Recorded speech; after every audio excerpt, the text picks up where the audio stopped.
샬롬. 오늘도 보람찬 하루 보내셨습니까? 하나님께서 우리에게 예배하는 날로 허락하신 수요일 저녁입니다. 오늘도 예배하는 여러분들 가운데 하나님의 은혜가 충만히 임하시기를 소망합니다. 기도하겠습니다. 아버지 하나님, 오늘 하루 하나님께서 지켜 보호하여 주시고 우리의 삶을 주장하셨기에 이 시간 이 자리에 엎드려 하나님께 예배할 수 있음을 고백드립니다. 하나님, 예배라는 통로를 만들어서 우리와 만나기를 원하시는 그 하나님의 마음을 알아 오늘도 이 예배를 통해서 하나님께 더욱더 가까이 가는 우리의 삶이 되기를 원합니다. 하나님, 이 예배를 통해서 나에게 말씀하시는 하나님을 만나게 하여 주시고 이 예배를 통해서 더욱더 하나님과 동행하는 그 마음의 결단을 내릴 수 있는 우리의 삶이 되기를 원합니다. 또한 이 예배를 통해서 하나님의 말씀에 귀를 기울여 그 말씀에 순종하고자 하는 지혜와 결단을 허락하여 주시고 또한 그 말씀 그대로 실천할 때에 하나님께서 주시마 약속했던 모든 은혜가 우리에게 임하는 놀라운 경험을 할 수 있도록 역사해 주시옵소서. 주님, 이 예배를 주장하시는 분은 하나님이심을 믿습니다. 성령님의 인도하심 따라 오늘 우리가 하나님 앞에 예배할 때에 하나님을 만나는 아름다운 경험을 할 수 있도록 인도하여 주시고 무엇보다도 우리의 영과 육이 회복되는 놀라운 역사를 맛볼 수 있게 하여 주시옵소서. 이 예배의 시종을 주님께 맡겨드리며 예수 그리스도의 이름으로 기도하옵나이다. 아멘. 다 함께 찬송가 180장 찬양 드립니다.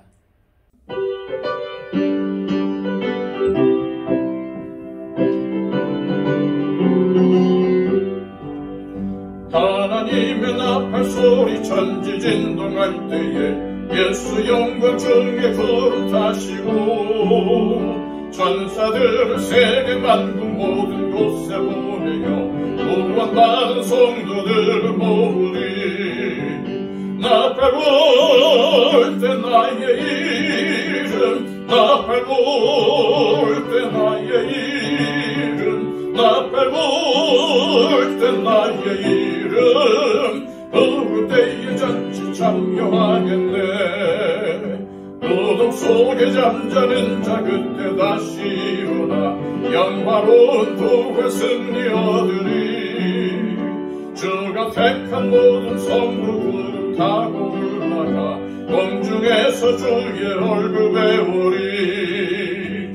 나팔 불 때 나의 이름, 나팔 불 때 나의 이름, 나팔 불 때 나의 이름, 부를 때에 잔치 참여하겠네. 주님 다시 오실 날을 우리 알 수 없으니 항상 기도하고 깨어 있어서 기쁨으로 보좌 앞에 우리 나가서 보러 그때까지 참고 기다리겠네. 나팔 불 때 나의 이름, 나팔 불 때 나의 이름, 나팔 불 때 나의 이름, 부를 때에 잔치 참여하겠네.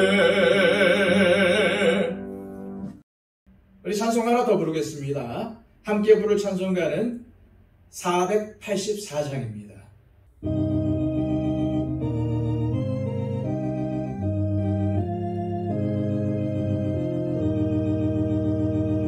내 맘에 주여 소망 되소서.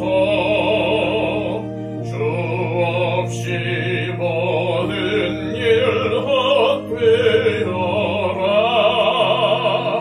밤에나 낮에나 주님 생각, 잘 때나 깰 때 함께 하소서. 지혜의 주여 말씀으로서 언제나 내 안에 계십소서. 주는 내 아버지 나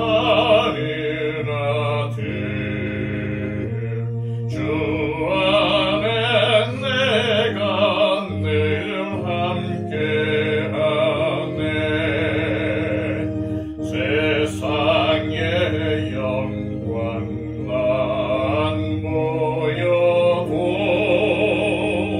언제나 주님은 나의 기여.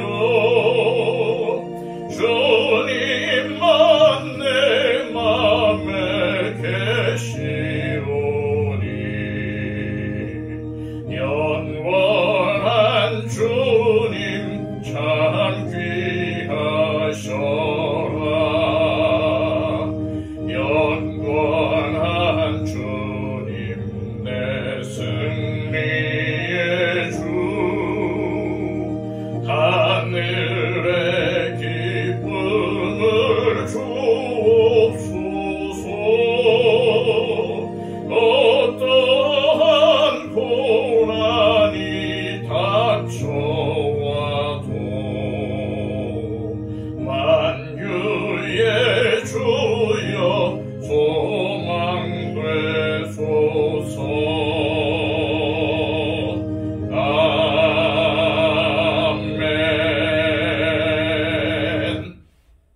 이 시간 우리에게 주시는 하나님의 말씀은 신약성경 야고보서 5장 1절에서 11절까지의 말씀입니다. 신약성경 375쪽입니다. 들으라 부한자들아, 너희에게 임할 고생으로 말미암아 울고 통곡하라.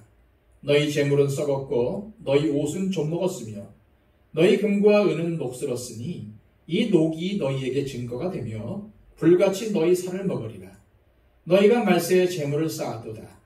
보라, 너희 밭에서 추수한 품꾼에게 주지 아니한 삭시 소리 지르며 그 추수한 자의 우는 소리가 만군의 주의 귀에 들렸느니라.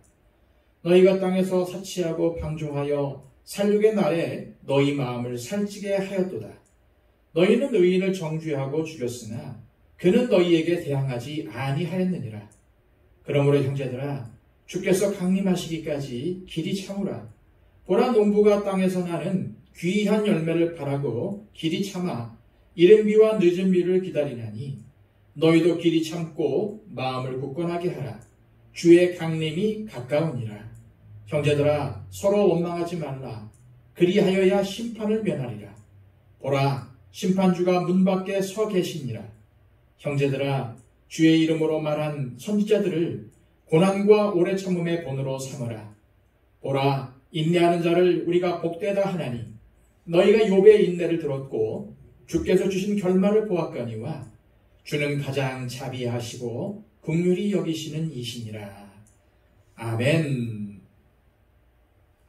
구세주로 이 땅에 오셔서 우리의 모든 죄를 대속하시고 십자가 위에서 죽으신 예수님은 심판주로 이 땅에 다시 오시겠다고 말씀하셨습니다. 이를 예수님의 재림이라고 하지요.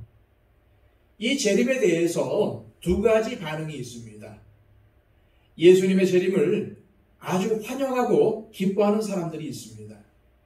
그런데 의외로 예수님을 믿는 많은 사람들이 예수님이 좀 나중에 오셨으면 좋겠다고 생각합니다. 여러분은 어떠십니까? 예수님이 오늘 당장이라도 오신다면 기쁨으로 맞이할 준비가 되어 있으십니까? 아니면 조금 있다가 오시라고 하겠습니까? 야고보는 오늘 본문에서 예수님의 재림에 대해서 두 가지 다른 반응을 보이는 사람들에 대해서 말해주고 있습니다. 하나는 예수님의 재림을 두려워해야 할 사람이고, 다른 하나는 예수님의 재림을 고대하는 사람입니다. 야고보는 먼저 예수님이 다시 오실 그날을 두려워해야 할 사람들에 대해서 언급하는데, 그들이 누구냐 하면은 바로 부자들입니다. 1절입니다. 들으라 부한자들아, 너희에게 임할 고생으로 말미암아 울고 통곡하라. 이 말씀은 모든 부자가 다 죄인이라는 말씀이 아닙니다. 불의한 방법이 아니라 열심히 일해서 돈을 많이 벌었다면 그 자체는 죄가 아닙니다. 그러나 돈이 아주 많아지게 되면 아무래도 인간은 돈의 지배를 받을 가능성이 아주 커집니다. 돈이 별로 없을 때는 돈을 많이 벌어서 좋은 일에 사용할 것이라고 생각을 합니다. 그런데 막상 부자가 되고 나면은 그것을 실천하는 사람은 거의 없습니다. 돈이 많아지게 되면은 내가 돈을 컨트롤하는 것이 아니라 돈이 나를 컨트롤하기 때문입니다. 그래서 돈이 얼마나 그 힘이 막강한지 예수님도 이렇게 말씀을 하셨습니다. 아무도 두 주인을 섬기지 못한다. 한쪽을 미워하고 다른 쪽을 사랑하거나 한쪽을 중히 여기고 다른 쪽을 업신 여길 것이다. 너희는 하나님과 재물을 아울러 섬길 수가 없다. 그러니까 재물이 하나님과 비교가 될 만큼 그 파워가 막강하다는 것입니다. 실제로는 당연히 하나님이 훨씬 강하시지만 우리 인간에게는 그렇게 느껴진다는 거죠. 돈이 많은 부자는 아무래도 재물의 지배를 받을 위험성이 돈 없는 사람들보다 훨씬 더 크다는 말씀입니다. 사람에게 돈이 많아질 때 어떠한 위험이 있는지 우리는 네 가지로 한번 생각해 볼 수가 있을 것 같습니다. 첫째, 재물을 쌓아놓고 싶은 유혹의 위험이 있습니다. 가진 것이 없을 때는 매일매일 근근히 살아가야 하기 때문에 재물을 쌓아놓을 여유도 없고 생각도 못합니다. 그런데 가진 것이 많아지기 시작하면은 쌓아놓아야겠다는, 모아두어야겠다는 욕구가 생깁니다. 그래서 신탁에도 넣어놓고 재테크도 합니다. 재물이 없어질까봐 불안해지기 때문이죠. 그런데 쌓아놓으면 어떻게 됩니까? 그러면 불안이 없어지고 행복해집니까? 2절, 3절 말씀입니다. 너희 재물은 썩었고 너희 옷은 좀먹었으며 너희 금과 은은 녹이 쓸었으니 이 녹이 너희에게 증거가 되며 불같이 너희 살을 먹으리라. 너희가 말세에 재물을 쌓았도다. 성경은 우리 그리스도인들을 가리켜 하나님께서 주신 물질을 관리하도록 부르심을 받은 청직이라고 합니다. 그런데 쌓아놓은 것이 너무 많아서 썩고 좀이 먹을 정도가 되었다고 합니다. 재물이 썩고 금과 은이 녹슬었다는 것은 하나님께서 맡겨주신 것들을 잘못 관리했다는 말입니다. 하나님은 우리에게 재물을 쌓으라고 주신 것이 아니라 잘 사용하라고 주신 것입니다. 특히 주님이 오실 때가 얼마 안 남았는데 이 말세에는 재물을 쌓아놓으면 안 되고 그것을 잘 사용해야 합니다. 그런데 하나님이 기뻐하실 만한 목적을 위해서 재물을 사용하지 않고 자기 욕심으로 쌓아놓기만 하니까 그것이 썩고 좀이 먹고 녹이 슬어서 아무 쓸데가 없이 되어버린 것입니다. 둘째, 돈이 많아지면은 남을 착취하게 될 위험이 있습니다. 돈에 눈이 멀게 되면은 모든 가치의 기준이 돈이 되고 맙니다. 직업이 치과 의사인 어떤 장로님이 이런 말씀을 하신 것을 들은 기억이 있습니다. 자기가 예수님을 믿지 않았을 때는 치과에 들어오는 사람들마다 이건 얼마짜리, 저건 얼마짜리 하면서 돈으로 보였다는 것입니다. 즉 사람의 가치가 돈으로 환산이 되었다는 말이죠. 이런 사람들은 사회에서의 성공과 실패도 돈을 많이 벌었는가 아니면 못 벌었는가로 판단을 합니다. 돈이 많으면 성공했다고 하고 돈이 없거나 사업이 잘 안 되면 실패했다고 합니다. 아무리 훌륭한 인격과 성품을 가진 사람을 보더라도 돈이 별로 없고 가난하면 별로 중요하게 여기지도 않고 존경도 하지 않습니다. 왜냐하면 이 사람의 가치 기준은 돈이기 때문입니다. 그렇게 돈이 쌓이면 어떻게 됩니까? 인간은 결국 다른 사람을 착취하는 방향으로 나가게 됩니다. 그것이 인간입니다. 4절 말씀입니다. 보라, 너희 밭에서 추수한 품꾼에게 주지 아니한 삭시 소리 지르며 그 추수한 자의 우는 소리가 만군의 주의 귀에 들렸느니라. 무슨 말씀입니까? 땅 주인이 자기 밭에서 일한 품꾼들의 하루 품삯을 주지 않았다는 것입니다. 온갖 이유를 대면서 나중에 주겠다고 하면서 결국은 안 준 것이죠. 구약 율법에 의하면은 그렇게 하면 안 됩니다. 유대인이라면은 율법에 그런 말씀이 있다는 것을 모를 리가 없습니다. 그런데도 폼삭스를 주지 않았다는 말씀이죠. 돈이 없어서 못 준 게 아닙니다. 있는데 욕심 때문에 안 준 것입니다. 그렇게 남을 착취하는 사람은 주님의 재림이 심판의 날이며 두려운 날이 될 것이라는 야고보의 경고의 말씀입니다. 셋째, 돈이 많아지면은 사치를 할 위험성이 있습니다. 5절 말씀입니다. 너희가 땅에서 사치하고 방종하여 살육의 날에 너희 마음을 살찌게 하였도다. 여기서 살육의 날이라고 하는데 그 당시에는 귀한 손님이 올 것을 대비해서 짐승에게 먹이를 많이 주어서 살이 찌게 했습니다. 그리고 손님이 오는 날 짐승을 잡는데 그 날이 바로 살육의 날인 것입니다. 그런데 야고보는 이것을 부자에게 적용을 합니다. 여기서 사치가 무엇입니까? 단순히 비싼 것을 사는 것이 사치가 아닙니다. 어떤 것은 비싸도 품질이 좋은데 물건의 질이 싼 것들보다 훨씬 나으며 사실은 돈을 더 줘도 비싼 것을 사는 것이 싼 것이고 질이 떨어지는 것을 사는 것보다 더 경제적입니다. 싸구려를 사서 자꾸 고장나는 것보다는 비싸도 좋은 것을 사서 오래 사용하는 것이 더 좋은 것이죠. 그런데 돈이 있는 경우에는 꼭 필요한 것이 아닌데도 비싼 것들을 삽니다. 왜 그럴까요? 허영심 때문입니다. 내가 이 정도 되는 사람이다 하고 다른 사람들에게 과시하고 싶은 것입니다. 남들 앞에서 자랑하고 싶은 것입니다. 그렇게 꼭 필요하지 않아도 자기 허영심을 만족시키기 위해서 사는 것을 사치라고 합니다. 사람이 사치하려는 경향은 동양이든 서양이든 옛날이든 지금이든 똑같은 것 같습니다.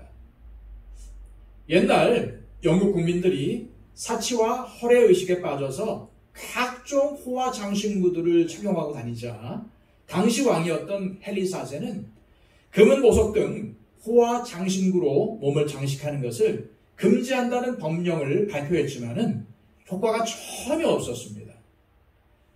그래서 고민하던 왕이 다음과 같은 부칙을 추가로 발표하자 모두가 다 이 법령을 지켰다고 합니다. 부칙, 단, 창녀와 소매치기는 이 법령에서 제외된다. 깊이 들어가 보면은 결국 사치는 이기심에서 나옵니다. 하나님이 우리를 이 땅에 보내신 목적이 무엇입니까? 예수님을 닮아서 하나님을 섬기고 이웃을 섬기라는 것입니다. 섬김이 실제 목적입니다. 그렇게 잘할 수 있도록 건강도 주시고 시간도 주시고 재물도 주셨습니다. 그런데 그렇게 주신 것들을 내 이기심을 만족시키기 위해서 사용할 때에 그것이 사치가 되는 것입니다. 넷째, 돈이 많아지면 살이 날 위험성이 있습니다. 6절입니다. 너희는 의인을 정죄하고 죽였으나 그는 너희에게 대항하지 아니하였느니라. 이런 충격적인 이야기를 들은 적이 있습니다. 제가 어렸던 1970년대에는 차가 별로 없었고 아주 부자들만 차가 있었습니다. 그것도 운전사를 두고 다녔습니다. 그런 부자들이 운전사에게 이렇게 지시를 했다고 합니다. 사고가 나서 사람을 치면은 그냥 가지 말고 차를 뒤로 몰아서 한 번 더 깔아뭉개서 아예 죽여버려라.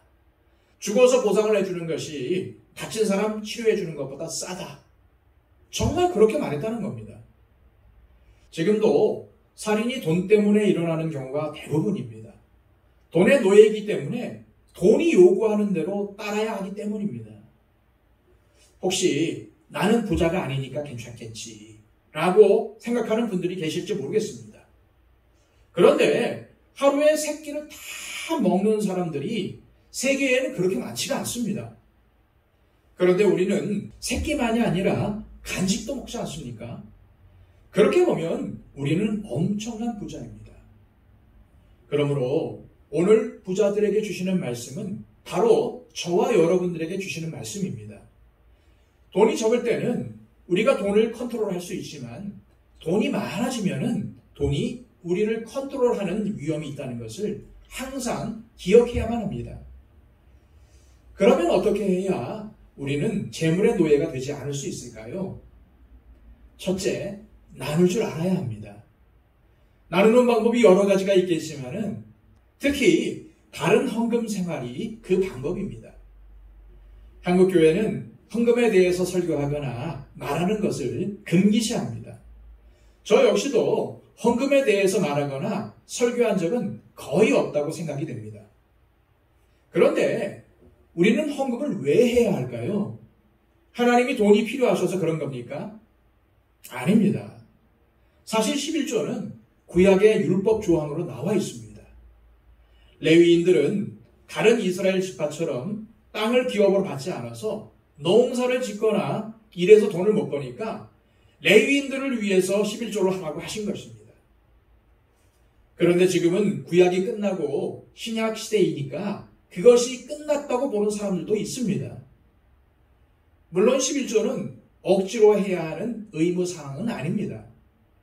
그러나 헌금은, 특히 11조는 하나님께 대한 나의 믿음의 표현입니다. 헌금은 하나님이 우리에게 돈을 내놓으라고 하시는 게 아니라 우리가 돈의 노예가 되는 것을 막아주시는 방법입니다. 특히 온전한 11조를 하면은 여러 가지 유익이 있는데 가장 큰 유익은 돈의 지배로부터 해방된다는 것입니다. 상식적으로 생각하면은 당연히 이 돈이 필요하고 이 돈이 없으면은 살아갈 수가 없을 정도로 상황이 어렵습니다. 그런데 나는 돈의 노예가 아니라 하나님의 종입니다 하며 하나님께 드릴 것을 드리면은 정말로 놀라운 일들이 많이 일어나는 것을 경험할 것입니다. 11조라는 것은 내가 가진 재물의 주인이 내가 아니라 하나님이심을 인정하는 표현입니다. 그러므로 우리가 11조나 헌금 생활을 제대로 하면은 돈이 나를 지배하지 못하고 하나님께서 나를 지배하는 삶을 살게 됩니다. 따라서 진정한 자유를 누리며 살 수 있게 되는 것이죠. 그래서 헌금을 하라고 하신 것이지 하나님께서 돈이 필요하셔서 그러시는 게 아닙니다. 내가 돈의 노예가 되는 것을 막아주시려는 것입니다. 둘째, 영원에 투자하면 재물의 노예가 되지 않을 수 있습니다. 마태복음 6장 19절과 20절을 새번역 본문으로 읽어드리겠습니다. 너희는 자기를 위하여 보물을 땅에다가 쌓아두지 말아라. 땅에서는 종이 먹고 녹이 슬어서 망가지며 도둑들이 뚫고 들어와서 훔쳐간다. 그러므로 너희를 위하여 보물을 하늘에 쌓아두어라. 거기에는 종이 먹고 녹이 슬어서 망가지는 일이 없고 도둑들이 뚫고 들어와서 훔쳐가지도 못한다. 하늘에 쌓아두라는 것은 영원한 가치를 가진 것에 투자하라는 말씀입니다. 그렇다면 영원한 것이 무엇인지 알아야 거기에 투자할 수 있지 않겠습니까? 영원한 것, 즉 우리가 천국까지 들고 갈 수 있는 것이 무엇이겠습니까? 결국 사람입니다. 우리는 함께 믿음 생활하는 성도들과 같이 천국에 갑니다. 그런데 천국으로 가지 못할 사람들도 있습니다. 저 영원한 멸망으로 가는 사람들이 있지요. 그런 사람들에게 투자하라는 것입니다. 내 시간을, 내 물질을, 내 노력을 영혼 구원에 투자하는 것입니다. 그렇게 하여 그들이 나와 함께 저 영원한 하늘나라로 가게 하는 것이 영혼에 투자하는 것입니다. 하늘을 보물에 쌓아두는 일입니다. 여러분 생각해 보십시오. 지금이 2023년인데 정부가 경제를 더 좋게 하기 위해서 2024년 1월 1일부터는 더 이상 지금 사용하고 있는 돈을 사용하지 않고 다른 화폐를 발행해서 사용하겠다고 발표했다고 가정을 한번 해보십시오. 12월 31일까지만 지금의 돈을 쓸 수 있고 새해부터는 지금 가지고 있는 돈이 쓸모가 없어진다면 어떻게 하시겠습니까? 지금 쓰는 돈을 더 긁어 모으려고 발버둥을 치겠습니까? 그때 우리가 해야 할 일은 남은 기간에 빨리 지금 사용하고 있는 돈을 처리하고 새로 사용할 돈을 마련해야 합니다. 그래야 새해가 되면은 쓸 수 있죠. 아무리 1월 1일에 옛날 돈을 수십억 갖고 있어도 다 휴지 조각입니다. 우리는 반드시 이 세상을 떠나게 되어 있습니다. 그런데 나는 이 땅의 것을 계속 긁어 모으겠다. 하늘에 가서 쓸 것은 전혀 준비하지 않고 이 땅에서 쓸 것만을 계속 모으겠다라고 하면은 얼마나 어리석은 짓입니까? 지금부터 하늘나라에 가서 쓸 것, 영원한 가치를 가진 것을 빨리 마련해야 합니다. 지금 가진 것을 다 팔아서라도 마련해야 하지 않겠습니까? 그것이 하늘에 투자하는 일, 하늘의 보화를 쌓는 일, 영원한 가치를 가진 것에 투자하는 것입니다. 여러분은 지금 돈을 어디에 주로 사용하고 계십니까? 주로 내 만족을 위해 사용하는 것은 아닙니까? 나를 위해서, 내 자녀를 위해서, 내 가족을 위해서 사용하고 있으십니까? 그런데 만약 다른 사람들을 돕기 위해서, 다른 사람들을 키워주기 위해서, 다른 사람의 영혼을 구원하는 일에 내 돈과 내 시간과 내 재물을 사용한다면은 그것이 바로 하늘에 쌓아두는 것입니다. 영원한 가치를 가진 일에 쌓아놓고 있는 것이죠. 그렇게 할 때에 우리는 돈의 노예가 아니라 하나님의 종으로서 살게 됩니다. 우리가 하나님의 종으로 이 땅을 살아가고 있다면은 주님의 재림의 날이 부자에게는 살육의 날이고 큰 두려움의 날이지만 주님의 뜻 안에서 살아가는 사람들에게는 그 날이 너무나도 복된 날이 될 것입니다. 두려움의 날이 아닙니다. 기쁨과 축제의 날이 됩니다. 요한계시록 21장 3절과 4절 말씀을 새번역 본문으로 읽어드립니다. 그때에 나는 보좌에서 큰 음성이 울려 나오는 것을 들었습니다. 보아라, 하나님의 집이 사람들 가운데 있다. 하나님이 그들과 함께 계실 것이요 그들은 하나님의 백성이 될 것이다. 하나님이 친히 그들과 함께 계시고 그들의 눈에서 모든 눈물을 닦아주실 것이니 다시는 죽음이 없고 슬픔도 울부짖음도 고통도 없을 것이다. 이전 것들이 다 사라져버렸기 때문이다. 주님께서 다시 오시는 날, 세상의 마지막 날은 두렵고 무서운 날이 아니라 주님께서 우리의 눈물을 닦아주시는 위로와 기쁨과 축복의 날입니다. 우리가 받은 상처들을 다 치유해 주시고 주님을 위해 당한 고난을 보상해 주시는 날입니다.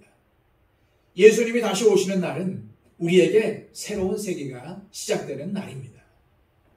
그런데 그날이 오면은 가장 불행한 사람이 누구겠습니까?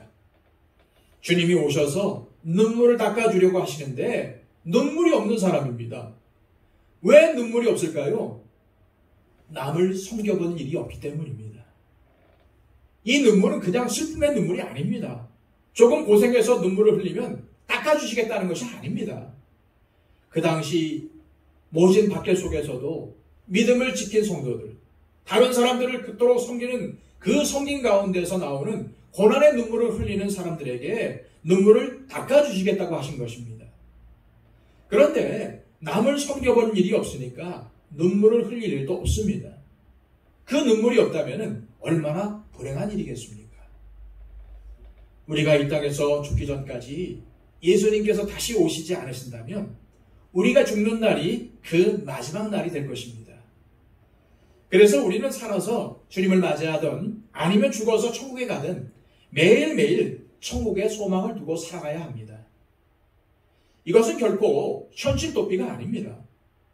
이 세상은 어두움에 속해 있기 때문에 주님의 말씀을 따라서 정직하게 살다 보면은 고난을 당할 수밖에 없습니다. 그렇게 고난을 당하지만 하나님 나라의 소망을 두고 사는 자들에게 야고보는 길이 참으라고 권면을 합니다. 7절 말씀입니다. 그러므로 형제들아 주께서 강림하시기까지 길이 참으라. 보라, 농부가 땅에서 나는 귀한 열매를 바라고 길이 참아 이른 비와 늦은 비를 기다리나니. 그럼 길이 참는 것이 어떤 것입니까? 야고보는 이것을 네 가지로 설명합니다. 첫째, 농부처럼 기다리는 것입니다. 이스라엘에는 이른 비와 늦은 비, 두 번의 비가 내려야 농사가 됩니다. 농부가 아무리 걱정하고 안달을 해도 비는 자기 마음대로 내리게 할 수 있는 것이 아닙니다. 하나님을 의지하면서 비를 기다려야 합니다. 둘째로 원망하지 말아야 합니다. 8절과 9절 말씀입니다. 너희도 길이 참고 마음을 굳건하게 하라. 주의 강림이 가까우니라. 형제들아 서로 원망하지 말라. 그리하여야 심판을 면하리라. 보라 심판주가 문 밖에 계시니라. 어려움의 원인을 자꾸 다른 사람이나 환경 탓으로 돌리지 말고 죄악된 세상에서 살면 당연히 억울한 일을 당할 수도 있고 주님의 뜻대로 살면은 당연히 힘든 일을 당할 수 있다는 것을 생각하면서 참으라는 것입니다. 왜냐하면 주님의 강림이 가까웠고 지금 심판주가 문 밖에 서 계실 정도로 가까이 오셨기 때문입니다. 셋째로 선지자들처럼 참아야 합니다. 10절입니다. 형제들아 주의 이름으로 말한 선지자들을 고난과 오래 참음의 본으로 삼으라. 선지자들은 하나님으로부터 말씀을 받아서 전달하는 하나님의 대변인들입니다. 그런데도 선지자 중에는 핍박을 안 받은 사람이 거의 없습니다. 세상에서 정말로 하나님께서 원하시는 삶을 살게 되면은 정말 하나님의 말씀을 전하는 삶을 살게 되면은 어떻게든 고난을 당하게 되어 있다는 것입니다. 그것을 각오하고 살라는 말씀입니다. 선지자들은 주님의 말씀을 선포하며 주님께 순종하면 세상에서는 고난이 오게 되어 있지만은 그러나 동시에 하나님의 칭찬과 상이 있다는 것, 눈물을 닦아주실 날이 있다는 것을 알았기 때문에 참고 견딜 수 있었던 것입니다. 야고보는 그들처럼 우리에게도 참으라고 말씀하고 있는 것입니다. 넷째로 욥같이 인내해야 합니다. 11절입니다.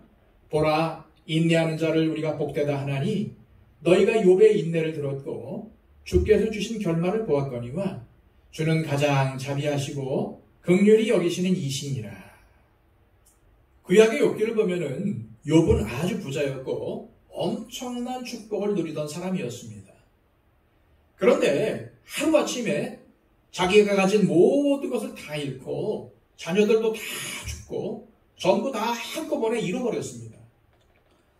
욥에게는 모든 것을 다 잃어버린 것도 괴로웠지만은 그러한 고난의 원인을 알 수가 없었기 때문에 더욱 고통스럽고 괴로웠습니다. 그는 의롭게 살았는데도 고난을 당하니까 괴로웠습니다. 그런데 욥의 친구들은 와서 그에게 죄 때문에 고난이 온 것이니 회개하라고 말했지만은 욥은 그것이 사실이 아니기 때문에 그렇지 않다고 하는 내용이 쭉 이어지는 것이 욥기입니다. 결국 하나님께서 주신 결말이 무엇입니까? 마지막에 욥이 이렇게 고백을 합니다. 주님이 어떤 분이시라는 것을 지금까지는 제가 귀로만 들었습니다. 그러나 이제는 제가 제 눈으로 주님을 뵙습니다. 이것은 고난을 통해 주님을 정말 가까이에서 뵙게 되었다는 욥의 믿음의 고백입니다.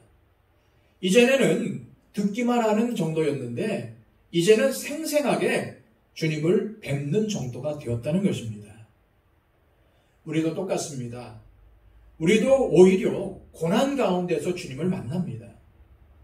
축복 가운데서 주님을 만난다면 더 좋겠지만 사람은 그렇게 되질 않고 고난 가운데서 하나님을 찾게 됩니다. 일이 정말 잘 풀리고 성공하고 돈을 잘 벌면은 신앙적으로 더 잘 되는 것이 아니라 오히려 하나님으로부터 멀리 떠나버립니다. 건강을 위해서 간절히 기도하다가 건강해지니까 죄를 짓습니다. 잘 되면은 하나님으로부터 멀어지는 것이 대부분의 인간입니다. 그런데 그럼에도 고난을 통해 주님을 찾게 되고 주님을 만나게 되니 이 얼마나 축복입니까? 그러니 참고 견디며 인내하라는 것입니다. 어려움과 고난 속에서 우리는 하나님을 뵐 수 있습니다. 그분의 자비와 긍휼을 체험할 수 있습니다. 야고보는 오늘 본문을 통해서 예수님께서 다시 오실 재림의 날에 대해서 강조합니다. 여러분, 재림은 반드시 일어납니다. 이는 예수님도 말씀하셨고 성경도 확실하게 강조하고 있습니다. 그렇다면 주님은 분명히 다시 오실 텐데 예수님의 재림이나 마지막 날을 생각하면 막 무섭고 두렵고 떨리십니까? 그러나 그날은 하나님의 자녀에게는 기쁨의 날이요, 위로의 날이요, 축복의 날입니다. 이 세상은 우리가 잠시 머무르는 곳입니다. 마치 출장을 온 것과도 같습니다. 우리가 출장을 가서 호텔에 들어가면 그 호텔이 아무리 좋은 호텔이라도 영원히 그곳에 머물지는 않습니다. 아무리 좋아도 집처럼 편하지 않습니다. 저와 여러분의 집은 바로 천국입니다. 또한 이 세상은 캠핑을 온 것과도 비슷합니다. 텐트를 치고 거기에 머물 때 아무리 값비싸고 좋은 텐트를 쳐도 거기에 온갖 가구를 사다 집어넣고 호화롭게 꾸밀 사람은 없습니다. 왜냐하면 거기는 집이 아니고 잠시 머무는 텐트이기 때문입니다. 우리에게는 돌아갈 집이 있습니다. 그 집은 바로 천국입니다. 이 세상은 마치 호텔 방처럼, 마치 텐트처럼 우리가 잠시 머무는 곳이고 우리가 돌아갈 진짜 집은 저 하늘에 있습니다. 따라서 우리는 저 천국의 소망을 두고 주님을 만날 날을 기대하면서 살아야 합니다. 그날이 언제 올지는 모르지만 우리의 생각보다 일찍 올지도 모릅니다. 그러므로 주님 오실 날을 맞을 준비를 하면서 천국의 소망을 품고 살아가시는 저와 여러분들이 되시기를 축복합니다. 기도하겠습니다. 아버지 하나님, 오늘 말씀을 주셔서 우리가 주님이 재림하시는 날, 마지막 심판의 날을 다시 한번 기억하게 하심을 감사드립니다. 하나님, 우리의 삶을 돌아보건대 안일한 가운데, 게으름 가운데 살아온 것은 아닌지요. 우리의 날이 만약 흘러가는 것처럼, 우리가 당연히 구원받을 것처럼 살아온 것은 아닌지요. 그러나 오늘 말씀 보면은 주님이 재림하시는 날, 그 날이 두려움과 떨림의 날이 될 사람들도 있다는 것을 보게 되었습니다. 하나님, 우리가 그런 사람들이 되지 않도록 하여 주시고 주님께서 이 땅에 오실 때에 기쁨으로 또 준비된 마음으로 맞이할 수 있는 지혜롭고 슬기로운 처녀들이 될 수 있도록 인도하여 주옵소서.